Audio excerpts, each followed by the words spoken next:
নমস্কার বন্ধুরা, চলে আসলাম ডিম টোস্ট নিয়ে। দুটো রুটি নিয়ে নিয়েছি, দুটো কেটে নেব।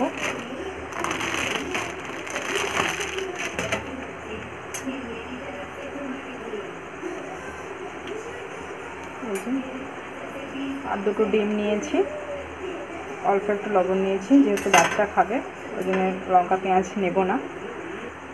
ডিমটাকে ফাটিয়ে নেব।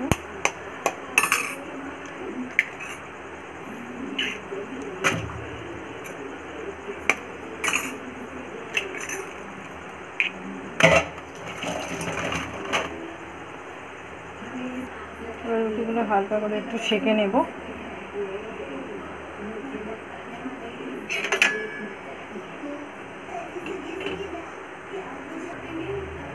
এদিকে একটু উল্টে দেব। ডিমটা আমি গুলে নিয়েছি, রুটিটাকে তুলে নেব। এবারে এই রুটিটাও ভেজে নেব। এবারে তুলে নেব। এইবারে দেব তেল।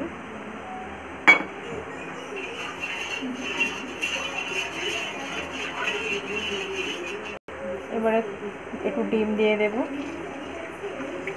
যেহেতু দুটো বানাবো অর্ধেক করে নিলাম। এবার দুধটা দেবো এখানে, এটা এভাবে দিয়ে দেবো।